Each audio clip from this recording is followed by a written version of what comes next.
Ensemble, ne cessons jamais d'apprendre. Je suis Gérard Pécou, président de Calimedia, agence digitale de solutions e-learning. Je vous accueille sur Never Stop Learning, un podcast qui vous fait rencontrer des acteurs de la formation entrepreneuriale et éducative d'aujourd'hui et de demain. Alors, bienvenue à nos auditeurs.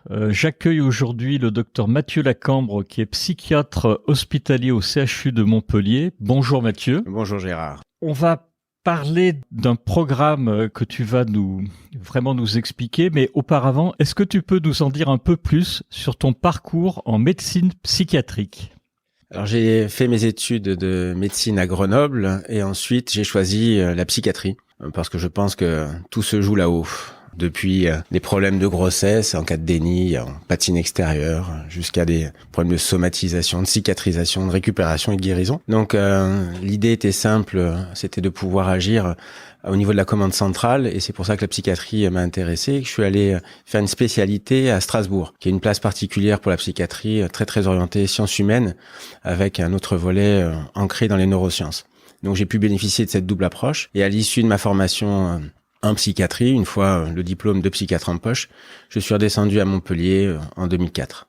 Et j'ai vu que tu avais fait également un DU en sciences criminelles à Montpellier. Ça t'a aidé dans ton métier ? Alors parce que j'ai toujours eu aussi un intérêt particulier sur la question de l'enfermement, de l'éthique et des rapports entre la psychiatrie et la loi pour pouvoir soutenir une discipline qui est en train peut-être d'émerger, qui est la psychiatrie légale. D'accord. Et DU pédagogie médicale et base de à la communication à Montpellier, j'imagine c'est à peu près la même démarche, c'est très important pour toi. Alors étant effectivement psychiatre hospitalier dans un CHU, praticien hospitalier, on participe à beaucoup d'enseignements, je dirige un diplôme interuniversitaire et l'objectif c'est de pouvoir sur le plan pédagogique développer des compétences spécifiques parce qu'on a tendance à penser que parce qu'on est docteur, on sait expliquer, on a des compétences spécifiques sur le plan pédagogique pour parler aux étudiants, ce qui est totalement faux, hein. Et c'est pas parce qu'on est psychiatre qu'on est intelligent non plus. Je te laisse responsable de tes propos. J'assume complètement. Est-ce qu'on peut, là, pour le coup, parler de ton parcours ? Tu parlais de chef de clinique à l'université de Strasbourg, mais tu as fait plein d'autres choses, j'imagine, qui ont déterminé ton futur parcours à l'hôpital de Montpellier. Alors effectivement, j'ai toujours eu un pied en prison ou dans des lieux d'enfermement, puisque la psychiatrie aussi utilise la privation de liberté comme moyen du soin pour protéger, prévenir des violences et imposer des soins. Mais j'ai aussi travaillé beaucoup en prison et sur des centres de rétention administratifs qui accueillent des personnes qui vont être reconduites à la frontière. Et j'ai pu aussi participer à des consultations très spécialisées autour de l'accueil de victimes principalement, de torture, de violences. Et des choses qui se font, je pense, le pire à travers le monde, puisqu'à Strasbourg, on avait une consultation transculturelle pour des étrangers demandeurs d'asile, et donc qui étaient dans l'attente d'un titre de séjour pour avoir participé à des mouvements démocratiques de libération dans leur pays, et qui avaient subi les pires atrocités. Et c'est là que j'ai pris conscience finalement que s'occuper des victimes, c'était la priorité, bien évidemment, mais peut-être qu'on pouvait penser les choses en amont ou autrement pour que plus personne ait l'idée, l'intention ou même des gestes violents à l'égard des autres. Vous savez, c'est Stanford, etc.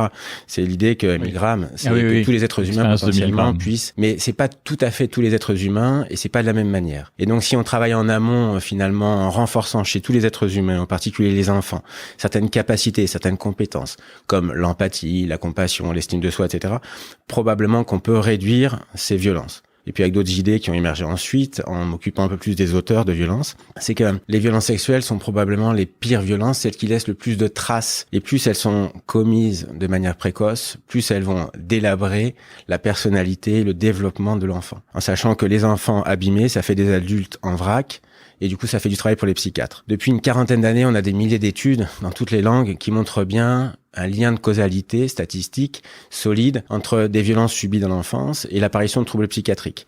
En sachant que les violences sexuelles sont celles qui vont être le plus associées à l'apparition de troubles psychiatriques à l'âge adulte. Dépression, addiction, troubles des conduites alimentaires, conduites suicidaires, etc.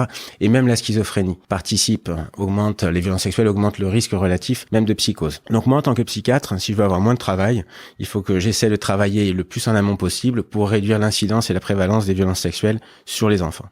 D'accord. Alors, tu es donc, on l'a dit, psychiatre hospitalier à Montpellier, responsable du CRIAPS, je le prononce bien? Alors effectivement, j'étais à l'origine de ce projet avec le professeur Philippe Courtet, d'un centre ressources pour les intervenants auprès d'auteurs de violences sexuelles. Suite à 2 circulaires, 2006 et 2008, les enveloppes ont été adressées aux ARS, aux agences régionales de santé, pour proposer à des équipes de monter des petites structures experts dans la question des violences sexuelles. L'idée, c'était de proposer du soutien, des supervisions, de la documentation, des formations, de la recherche et un ensemble de ressources à l'ensemble des professionnels d'abord. Et nous avons décidé, nous, d'emblée, de proposer une consultation, c'est-à-dire un lieu de soins pour toutes les personnes qui auraient des difficultés avec la sexualité, qui auraient été condamnées pour des affaires de mœurs, des infractions à caractère sexuel, etc. Et donc, on a développé à partir de 2010, tout doucement, d'abord, nous étions 1, puis 2, puis 3. Aujourd'hui, on a une dizaine de professionnels dans l'équipe. Je suis plus directement responsable du CRIAVS, puisque on a agrégé 3 équipes et c'est moi qui coordonne 3 équipes, dont l'équipe du CRIAVS. Là, maintenant, c'est une de nos jeunes qui était interne à l'époque, qui est maintenant responsable du CRIAVS. Et donc, c'est aussi une formation maison pour pouvoir donner ses compétences pour gérer, coordonner cette petite équipe, en sachant qu'à travers le territoire national, sur l'ensemble de la France, dom-tom, territoire d'outre-mer, etc., il y a les mêmes équipes, 27 CRIAVS, avec environ 200 professionnels sur le plan national qui travaillent à une quinzaine de métiers qui sont représentés pour réduire l'incidence des violences sexuelles et soutenir tous les professionnels qui travaillent auprès des auteurs. Alors, le CRIAVS, on l'a pas défini, c'est les centres ressources pour les intervenants auprès des auteurs de violences sexuelles. Oui, merci, pardon, c'est tellement évident pour moi. Non, je sais. Donc, effectivement, c'est CRIAVS. L'objectif, encore une fois, c'est d'avoir une équipe pluriprofessionnelle, une espèce, moi j'appelle ça un alliage complexe à haute valeur ajoutée, à condition de s'en servir. Et le problème, c'est que ces équipes sont pas forcément identifiées, reconnues, mobilisées, alors qu'il y a beaucoup de ressources au plan national. Et c'est une des raisons pour lesquelles aussi on avait créé une fédération française, la FF CRIAVS, la Fédération française des centres ressources pour les intervenants auprès d'auteurs de violences sexuelles, avec beaucoup de ressources, un numéro d'appel là qu'on vient de lancer avec le soutien d'Adrien Taquet, secrétaire d'État. Et donc on propose des ressources nationales pour pouvoir participer de la prévention des violences sexuelles. D'accord. Alors, est-ce que tu peux nous en dire un peu plus sur les CRIAVS ou le CRIAVS LR plus particulièrement et quelles sont vraiment ces missions et le public concerné par ce qui est fait par les CRIAVS? Alors, le cadre juridique du CRIAVS, c'est 6 missions. Une mission de soutien aux professionnels du champ judiciaire, sanitaire, éducatif, social, etc. Une mission de coordination et d'articulation santé-justice, d'animation des réseaux santé-justice. Une mission de prévention, en particulier autour des violences sexuelles sur le mineur. Une mission de recherche, on doit développer, favoriser, soutenir la recherche. Une mission de documentation, on a un centre de doc avec un réseau documentaire national. Et enfin, une mission de formation, qui est une mission essentielle. Formation pour les professionnels, en formation continue ou en formation initiale. À Montpellier, en plus, on propose du soin. Tu me l'avais expliqué. On va parler bien sûr du projet BOT. Qu'est-ce qui t'a conduit à faire ce projet et est-ce que tu peux nous le présenter, ce projet ?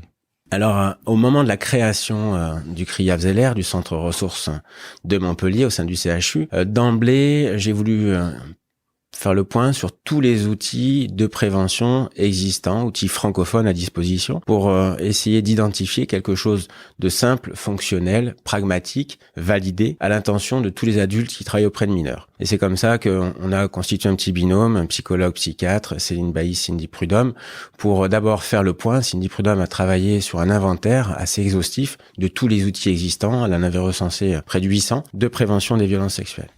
Et ensuite, sur cette base d'un recensement qu'on a voulu le plus exhaustif possible, on a constitué un groupe de travail avec des acteurs régionaux de prévention, avec le soutien de l'ARS à l'époque Languedoc-Roussillon, pour construire un groupe de travail outils de prévention qu'on appelait un CROP, qui pendant 6 ans a travaillé à structurer 134 fiches d'intervention, découpées en 4 tranches d'âge, 5 thématiques pertinentes pour participer de la prévention primaire, secondaire et tertiaire des violences sexuelles sur mineurs à partir de 5 ans jusqu'à 18 ans. Donc l'idée très simple, le concept, c'est de proposer une boîte à outils simple, fonctionnelle, efficiente, c'est-à-dire à la fois efficace et puis sur le plan économique rentable, pour prévenir les violences sexuelles, avec des outils validés. Donc c'était vraiment le concept de base, papier-crayon, pas d'outils informatiques, pas besoin d'électricité, pour pouvoir ensuite la développer sur des formats ONG, intervention sur des situations de crise à l'étranger, d'abord dans la francophonie, et puis ensuite dans une perspective de développement, avec des traductions pas seulement de la langue, mais de la culture, en fonction du lieu d'intervention. Et ça, tu y es arrivé? C'est déjà déployé à l'étranger? Alors, nous avons travaillé donc entre 2011 et 2016 pour construire ces 134 fiches, en sachant qu'il en manquait. On n'a pas pris que l'existant. Il a fallu créer des fiches, il a fallu les valider, s'assurer qu'elles correspondaient aux objectifs et vérifier qu'elles étaient efficaces sur la dimension qu'on travaillait. Ça a été des partenariats avec l'Université de Montpellier, l'Université de Toulouse, sur la question de la recherche pour la validation des outils. Et puis ensuite, c'est seulement en 2017, après avoir fait une V0, qu'on a pu utiliser notre boîte à outils qui pèse 3,4 kg, qui se présente sous la forme d'une petite mallette, et commencer à former des professionnels. Et entre 2017 et 2020, on a pu former près de 400 professionnels à travers le territoire national avec des formations présentielles. Et à la fin de la formation, on distribue, on donne, on offre et on propose de repartir avec la petite mallette. C'est-à-dire que les gens doivent bénéficier de la formation pour accéder à la ressource, cette petite mallette. Il faut savoir s'en servir. Oui, c'est un petit peu comme un couteau. C'est-à-dire que on peut aussi bien couper sa viande, se nourrir, s'alimenter que blesser quelqu'un. Et si on utilise mal la boîte à outils, effectivement, ça peut être délétère, surtout quand on aborde des thématiques aussi sensibles autour de la question des violences interpersonnelles et de la question de l'intimité et du sexuel. D'accord. Je crois que cette formation, cette mallette, elle est faite pour les enfants et les ados, donc de 5 à 18 ans. En fait, elle s'adresse directement à tous les adultes qui travaillent auprès de mineurs. Oui, bien sûr. Oui, donc la cible directe, c'est donner des ressources aux adultes pour aller protéger les enfants qui deviennent ni victimes ni auteurs. D'accord. La cible définitive, ce sont bien les mineurs. C'est les mineurs. Mais notre cible directe, ce sont les adultes qui travaillent auprès de mineurs. Et donc c'est les éducateurs, c'est les... Tous les adultes. Tous les adultes. Un chef scout, un prêtre, un animateur sportif, un enseignant, un professeur. Tous les adultes qui travaillent régulièrement au contact de mineurs peuvent bénéficier de cette boîte à outils de prévention. D'accord. Et en termes de promotion de cette boîte, tu dis que tu as formé déjà 400 personnes. Alors j'imagine c'est beaucoup parce que quand on démarre un projet comme ça, c'est énorme d'avoir formé 400 personnes, mais le nombre de personnes à former, c'est plusieurs milliers, j'imagine, dizaines de milliers, je sais pas combien, quelle unité ça se... Alors, d'abord, c'est pas moi personnellement qui ai... Oui, j'imagine. On a beaucoup travaillé, et ensuite on a eu quelques relais, puisque d'autres CRIAVS ont servi de courroie de transmission, et dans certains rectorats d'académie, par exemple, ils ont décidé de former toutes les infirmières scolaires à la botte. D'accord. Donc forcément, d'emblée, c'était une population cible qui était un peu privilégiée. Ensuite... si on considère l'ensemble des enfants scolarisés, on est déjà sur des nombres à 5-6 chiffres. Et ensuite, si on considère les adultes qui s'occupent des enfants, on est aussi sur des populations très très importantes en fonction des registres, l'éducation nationale, le milieu sportif, le milieu social, le culturel, jeunesse et sport, etc. Donc l'objectif, c'est que l'outil soit le plus diffusé possiblement auprès de ces adultes, ces professionnels, en associant systématiquement les parents, qui sont aussi des adultes, mais qui eux ne travaillent pas auprès des enfants, bien qu'il faille donner aussi certaines compétences et capacités aux parents. Donc on intègre aussi les parents de manière indirecte, mais la cible, ce sont les professionnels, et l'objectif, c'est de former le plus de professionnels. Notre objectif n'est pas chiffré aujourd'hui, notre objectif est surtout qualitatif plus que quantitatif, puisque à chaque fois qu'on évitera à un enfant de devenir victime ou auteur, ça nous fera moins de travail pour les psychiatres. Alors, avant qu'on passe sur comment tu vas réussir ou tu vas essayer de démultiplier finalement ces formations, il y a quelque chose qui m'a interpellé dans ce que tu as dit. Tu m'avais dit qu'il y avait un manque finalement d'outils pratiques, de formations satisfaisantes, mais tu as annoncé le chiffre et je suis pas sûr d'avoir bien compris, c'est pour ça que je voulais revenir à ça, qu'il y avait 800 formations, c'est ça, qui existaient? Non, on avait identifié 800 outils 800 outils francophones et une centaine de programmes. Donc on distingue des outils et des programmes de prévention, sachant que Sidney Prudhomme avait fait un énorme travail de recensement et on avait classé ça par pays au prorata du nombre d'habitants.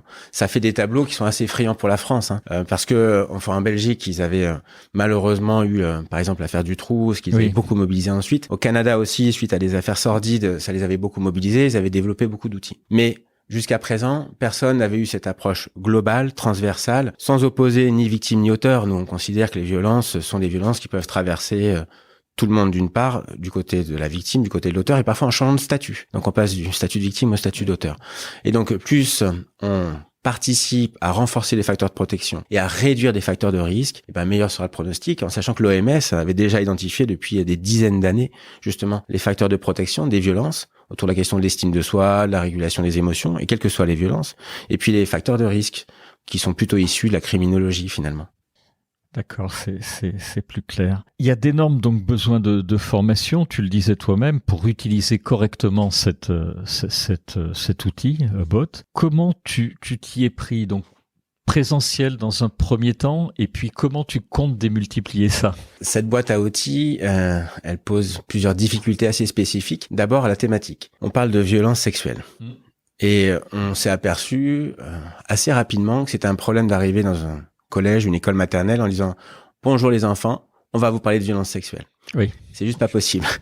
Ça peut se comprendre. Il a fallu revoir l'intitulé. Aujourd'hui, ça s'appelle la boîte à outils de prévention des violences à caractère sexuel et sexiste. Oui, parce qu'on s'est aperçu aussi qu'il y avait un impact majeur sur la question du genre et des violences de genre et la stigmatisation. Et donc, du coup, on a modifié un tout petit peu la présentation du projet de la boîte à outils autour de la question des violences de manière générale, sans opposer ni victime ni auteur, pour rassurer aussi dans un deuxième temps autour de la question du sexuel. On peut facilement travailler la question de la prévention des violences sexuelles sans jamais parler du génital, sans jamais parler de sexe.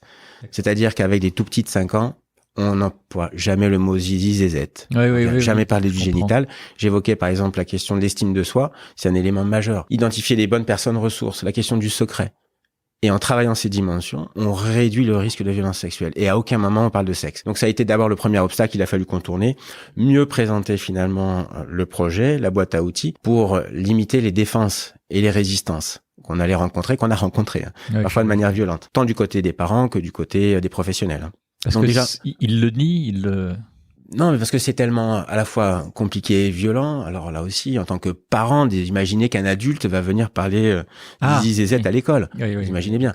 Et puis après, pour certains adultes, si les adultes sont pas clairs eux-mêmes avec cette question et ces enjeux, c'est impossible d'en parler. Et c'est assez vrai aussi pour les soignants. Il y a beaucoup de soignants qui détournent le regard sur la question du sexuel et des pratiques et d'éventuelles souffrances. Donc ça, c'est la difficulté de manière générale qu'il nous faut aussi contourner. J'en reparlerai sur la cible des adultes. Mais d'abord, cette thématique compliquée qu'il a fallu non pas adoucir, mais présenter différemment pour limiter ces phénomènes défensifs, mais qui sont normaux, qui sont légitimes. Donc on a amélioré notre communication. Ensuite, sur la question des adultes cibles, c'est-à-dire ces professionnels. On s'est aperçu de deux choses. La première, c'est que beaucoup de professionnels n'étaient pas clairs sur la question du sexe, de la sexualité, soit pour eux-mêmes, soit concernant les étapes du développement psychosexuel et affectif de l'enfant, avec beaucoup de représentations sur ce que c'est que la sexualité infantile. La sexualité infantile, c'est pas jouer avec son zizi, sa zézette, Ça se joue autrement sur le plan psychique. On n'est pas dans le génital. On est dans quelque chose d'une construction psychique. Et donc, il y a une grande confusion des adultes, avec cette difficulté de se représenter eux-mêmes autour de la question, de la thématique des violences sexuelles et de la sexualité. Et puis ensuite, ce qu'ils projetaient sur les enfants. Donc là, il a fallu nettoyer beaucoup de représentations de vraiment, et des choses qui étaient assez fixées finalement autour de ces questions du côté des adultes professionnels qui étaient la cible. Deuxième élément, on s'est aperçu qu'ils étaient peu outillés sur la question du signalement. Malheureusement, là encore une fois, lorsqu'on est face à une révélation, un enfant qui nous révèle avoir été victime ou auteur de violences sexuelles, certains adultes ne savent pas quoi faire et sont très démunis. Donc, il a fallu les outiller aussi sur le traitement finalement de ces révélations. Donc ça, c'était le deuxième problème. Le troisième problème sur la question des formations, c'est de bien faire comprendre l'esprit de l'activité de l'intervention. Parce que ce que j'évoquais tout à l'heure, il y a un risque de mésusage, voire de blesser certains enfants plus fragiles, plus vulnérables, en utilisant mal des activités. D'accord. En favorisant une forme de stigmatisation. Il y a une petite rousse dans la classe. On va jouer sur respect et différence. Et puis, il y a des jeux de cartes. Et puis, finalement, tout le monde désigne la rousse comme étant l'extraterrestre. Oui, c'est ça. Effet contre-productif. Donc, il faut anticiper. Raison pour laquelle on a ajusté notre outil, on a ajusté notre communication. Et c'est raison pour laquelle aussi, on avait pensé d'abord une formation de 1 jour et demi, 2 jours. Et puis ensuite, on s'est aperçu qu'il fallait parfois 3 jours. Là, on est aujourd'hui en présentiel à 2 jours et demi. Le temps de mettre en place ces différentes étapes et de monter crescendo dans la formation pour que tous les professionnels comprennent bien, une fois qu'on a nettoyé un peu ces représentations, diminuer les défenses et les résistances, à la fois les enjeux et aussi la potentialité de la boîte à outils. D'accord. Et ça veut dire que donc là, il y a 3 jours de formation, ce qui est quand même des formations très longues, importantes. Ça veut dire que en présentiel, vous formez des formateurs et vous déclinez, ou comment ça se passe? Alors, pour aussi revenir sur la première question, comment on a pu développer tout ça, on s'est aperçu qu'on pouvait pas répondre à la demande. J'imagine. En présentiel, on n'a pas les moyens, on n'avait pas les personnels. Et en travaillant avec l'extracteur d'innovation du CHU de Montpellier, Christophe Bonnel, la conclusion qui arrive assez rapidement, c'est qu'il fallait digitaliser la formation.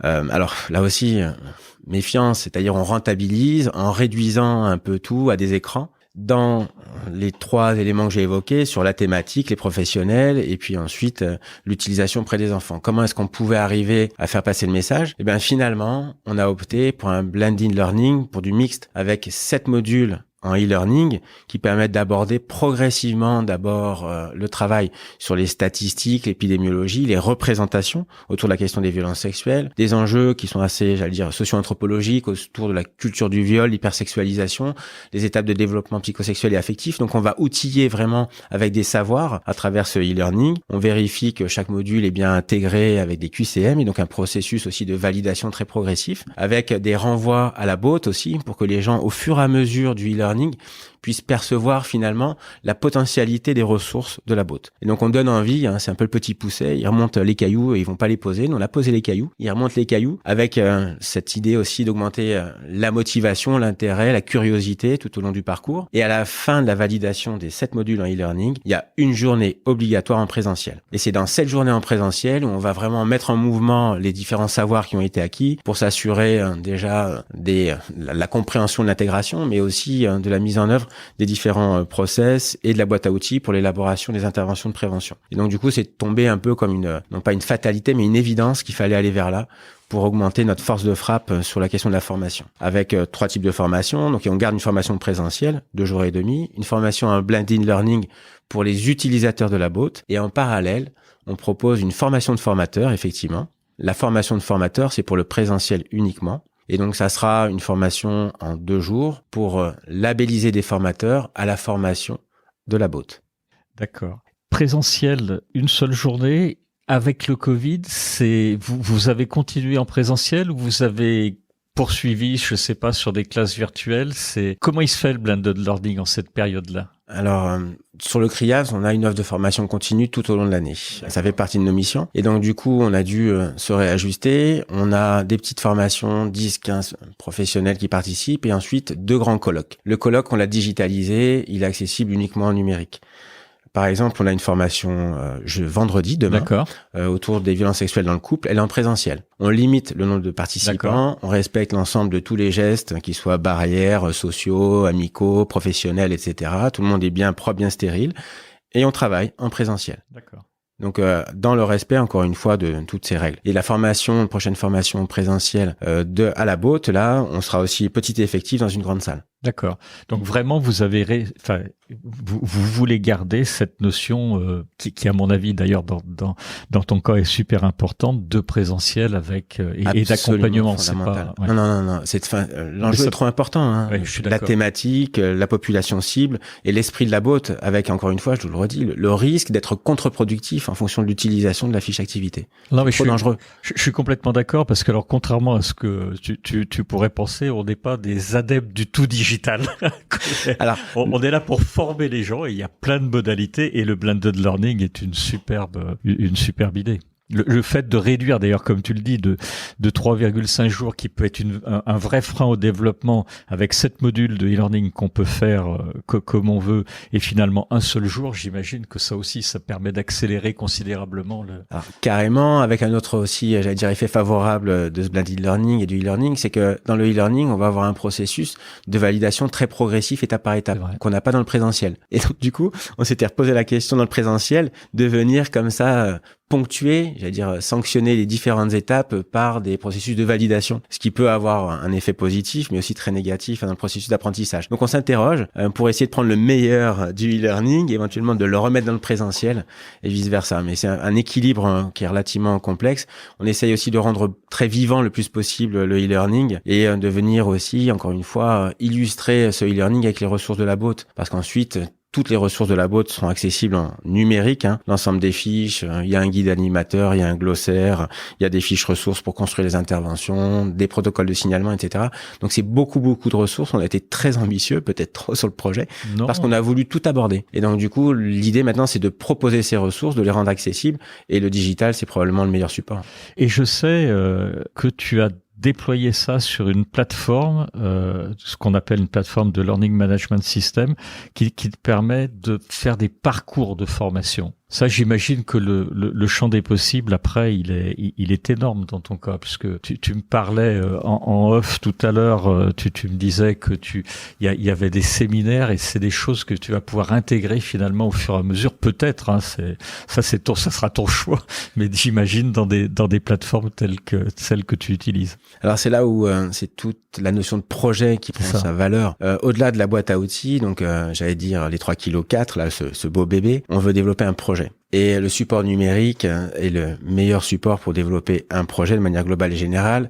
Grâce à la venue d'une chargée du développement numérique qui a rejoint l'équipe, Clotilde Charrère, en fin d'année dernière, on a beaucoup de projets sur un site internet, sur des éléments collaboratifs et participatifs pour pouvoir créer une communauté d'acteurs de prévention et faire de la recherche sur les processus pédagogiques et évaluer l'efficacité de ces processus, de ces interventions de prévention. Donc on a beaucoup effectivement de projets, et probablement que le digital et le numérique sera le meilleur moyen pour pouvoir utiliser différentes briques en s'amusant un peu, et puis en rendant quand même le site à la fois attractif, et que les usagers, les utilisateurs puissent continuer sur cette communauté d'acteurs de prévention, à la fois de partager, mais aussi de faire évoluer l'outil. La boîte à outils, on a travaillé pendant 6 ans avec un groupe de réflexion, des partenaires de prévention régionaux, et ensuite on a créé un comité de suivi scientifique. On se réunit 2 fois par an, et on assure toutes les évolutions, les mises à jour et l'amélioration en fait de l'outil. On l'a intégré d'emblée, ça fait partie du processus. Donc oui, carrément, on va faire évoluer les parcours, on va enrichir les parcours, on va mettre à jour les parcours, et on a plein d'idées et tout doucement des ressources pour pouvoir faire tout ça. D'accord. Belle aventure en tous les cas. Je crois que vous avez obtenu une certification, ou vous êtes en cours d'obtenir une certification, une labellisation pour ce projet qui pourra être utilisé dans les instituts, les écoles, les collèges, les lycées. Tu peux nous en dire un peu plus ? Oui, tout à fait. Fin d'année dernière, suite à la promotion du Pacte pour l'enfance, les 100 premiers jours de l'enfant, etc., le secrétaire d'État Adrien Taquet avait proposé une labellisation d'outils de prévention des violences pour le périscolaire. Les maires des municipalités, les présidents des départements étaient en demande d'outils labellisés pour les introduire dans le cadre du périscolaire et participer à la prévention des violences. Et donc, nous avons candidaté, et nous n'avons pas la réponse officielle, mais a priori on a été retenu, puisqu'on a été même sollicité pour intégrer le groupe de travail porté par le ministère de l'Éducation et le ministère de la Santé autour de la lutte contre l'inceste, suite aux annonces du président de la République en janvier dernier, avec des séquences de dépistage, de formation des professionnels et d'intervention en milieu scolaire, ce qui correspond en fait exactement au projet BOT. Oui, tout à fait, absolument. Tu parlais justement d'inceste. Il y a eu quelques affaires retentissantes actuellement dont on a en parlé, alors des violences ou des choses reliées à cela. Est-ce que ça t'aide, ou alors c'est une vraie contrainte, ça te pénalise? Ça a un effet ou ça n'a pas d'effet du tout d'ailleurs? Alors si, à chaque fois que les victimes parlent, et malheureusement les choses avancent le plus souvent grâce ou à cause des victimes. Malheureusement. Oui, enfin... J'ai cette idée, malheureusement encore une fois, qui est simple et mais mon avis évidente, c'est que les femmes et les victimes, et ce sont souvent les femmes qui sont victimes, les premières victimes de violences sexuelles dans le monde sont les enfants, et d'abord les petites filles, et puis ensuite les femmes. Et donc du coup, ce sont grâce à elles que la société, finalement, dans un premier temps, va entendre, alors soit quand il y a moins de brouhaha, soit quand la société est en capacité de recevoir le message, dans ce premier temps, d'un discours d'abord de souffrance. Mais l'enjeu pour nous, et moi je suis soignant, je suis thérapeute, c'est de pouvoir travailler au-delà de la souffrance. Et là, on est dans un enjeu de prévention. Donc si on remonte le chemin, on arrive aux auteurs.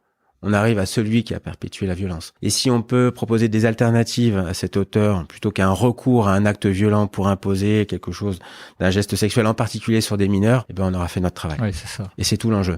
Et donc aujourd'hui, les paroles se libèrent progressivement, mais dans les années 80, ça a été d'abord la prise de conscience sur les violences conjugales, et puis ensuite le MeToo sur le harcèlement, en particulier les violences sexuelles au travail, et puis ensuite l'inceste. Donc les choses évoluent progressivement, mais tout l'enjeu pour nous, c'est au-delà de l'émotion, de remettre de la réflexion, des cognitions et surtout des outils efficients pour participer pas seulement des soins, mais surtout de la prévention, en ne traitant pas que la moitié du problème, c'est-à-dire les victimes, en traitant aussi la question des auteurs. D'accord. Alors, on va arriver à la fin de ce podcast. Moi, je voulais vraiment te remercier, toi et ton équipe, parce que derrière toi, il y a quand même de plus en plus de monde, et tu le rappelais, en plus, il y a un certain nombre de crafts. Je trouve que la cause est noble, et elle mérite vraiment le maximum d'audience. Je voulais également, en guise de conclusion, et avant de remercier les auditeurs qui nous ont écoutés jusqu'au bout de ce podcast, que tu nous parles d'un documentaire que j'ai vu, parce que tu as eu la gentillesse de m'adresser une invitation qui m'a beaucoup remué, moi. Je savais pas en fait que ça se passait comme ça, qui s'intitule Le sous-sol de nos démons, et c'est disponible en fait en replay sur France TV. C'est le quotidien, ton quotidien, qu'on peut découvrir, et ça permettra d'aller plus loin suite à ce podcast. Je crois que tu l'as fait avec une personne qui s'appelle Magali Teilhard-Dira, où tu te bats avec elle contre le passage à l'acte et la récidive des auteurs d'actes pédophiles. Tu peux nous en dire un peu plus? J'allais dire nous donner envie de le voir, mais j'ai trouvé que c'était dur, quoi, comme documentaire. Et j'ai trouvé d'ailleurs, on en avait parlé, la première chose, je te le disais tout à l'heure, juste avant qu'on démarre le podcast, c'est la place finalement, quand on voit où tu travailles, dans les sous-sols de l'hôpital, d'où d'ailleurs le sous-sol de nos démons. Je savais pas que tu travaillais au deuxième sous-sol du CHU de Montpellier. Et là, si le directeur peut-être du CHU pouvait faire quelque chose, ça serait bien, parce que ça reflète un peu finalement la place qu'on donne à tout ça dans la société. Alors d'abord, on travaille pas qu'au sous-sol. Je travaille aussi en prison, je travaille aux urgences, on a des endroits où on voit le jour et on est plutôt quand même je t'ai jamais vu au sous-sol. Ah oui, parce que c'est plus accessible. C'est ça. C'est notre base arrière qui est inaccessible. Ce documentaire, c'est un projet important qui a été porté par Feriel Alaoui et Fanny Fontan. Fanny Fontan avait déjà réalisé un premier documentaire sur l'inceste et elle aussi a voulu aller un tout petit peu plus loin et comprendre ce qui se jouait du côté des auteurs. Ils sont venus dans notre équipe pendant presque un an, filmés. Ah oui. On les a parfois rarement oubliés, mais ils étaient présents. Ils ont beaucoup filmé et effectivement, dans le documentaire, c'est Magali Teilhard qui est psychologue au CRIAVS et moi qui sommes beaucoup effectivement au devant de la scène, mais c'est un travail d'équipe cette histoire, encore une fois. On peut travailler qu'en équipe, ensemble on va plus loin. Et ce travail met en lumière, malgré effectivement les néons et le deuxième sous-sol, toute cette énergie et l'ensemble des stratégies qu'on met en œuvre, à la fois pour soigner, traiter, réduire la souffrance, mais aussi former, puisqu'il y a ce volet de formation aussi qui apparaît dans le documentaire. Et il y avait aussi un enjeu fort, on était dans la période 2019-2020, autour de la recherche de financement sur ce numéro unique, le dispositif STOP, qui permet en fait de répondre à des personnes attirées sexuellement vers des mineurs, les évaluer, les orienter rapidement pour éviter, ça participe de la prévention, mais là on est en prévention tertiaire, c'est-à-dire que les gens sont déjà dans une difficulté, mais éviter en tout cas qu'ils ne passent à l'acte. Et donc du coup ce documentaire, il rend compte de cette période 2019-2020, avec notre quotidien, effectivement, en prison aussi, puisqu'il y a une séquence en milieu carcéral auprès de ces personnes. Mais encore une fois, on a des résultats, on a beaucoup de ressources et d'énergie, tant au niveau loco-régional, on a une très belle équipe et une très belle filière de psychiatrie légale, mais aussi au niveau national. On porte des projets à l'international. On avait accueilli en 2019 le Congrès international francophone sur l'agression sexuelle. On a eu plus de 800 professionnels du monde entier. Un congrès francophone, 30 pays représentés. Ah oui. Donc, à Montpellier. Et d'accord. C'est pour vous dire qu'il y a quelque chose de l'ordre d'une prise de conscience en France, mais pas seulement. Il y a des enjeux au niveau international. Nos collègues là de Johns Hopkins à Baltimore viennent d'obtenir plus de 3 millions de dollars pour un projet de prévention sur 3 ans, mais qui concerne uniquement une tranche d'âge, alors que la boîte à outils, elle va de 5 à 18. Absolument. Et donc, du coup, on avait été aussi contactés par des Indiens qui étaient sidérés par l'ampleur du projet et qui avaient commencé à génériquer la boîte, c'est-à-dire à la traduire. Ouais, comme des médicaments. Ouais, c'est génial. Du coup, ça, c'est un signe de qualité. Hein. Ah oui, quand on commence à être copié et plagié. Ouais, alors succès, il faut qu'on vérifie toujours. Hein, on doit évaluer et vérifier. Mais nos collègues indiens travaillaient sur 3 tranches d'âge et avec seulement une thématique. Et donc, du coup, ils sont aperçus qu'on pouvait être beaucoup plus ambitieux et que c'était intégratif. Les interventions se potentialisent entre elles. Si on travaille que, par exemple, la question de l'estime de soi, c'est bien. Mais si on travaille en plus de l'estime de soi, la question du secret, la question des interactions, la question de la régulation des émotions, ça vient renforcer l'estime de soi. Et donc, du coup, on est dans ce processus et je pense qu'on est qu'au début. En tout cas, on essaiera de le porter le plus loin possible. D'accord. Écoute, vraiment bravo pour tout ça, puisque encore une fois, je me répète, mais la cause est noble. Un très très grand merci à toi d'avoir participé à ce podcast. Je remercie tous les auditeurs qui nous ont écoutés jusqu'au bout. Et puis je mettrai donc dans le podcast l'accès en fait au documentaire sur France TV pour que nos auditeurs puissent aller un tout petit peu plus loin. Merci beaucoup. Merci Mathieu. pour votre accueil. Au revoir. Merci. Au revoir.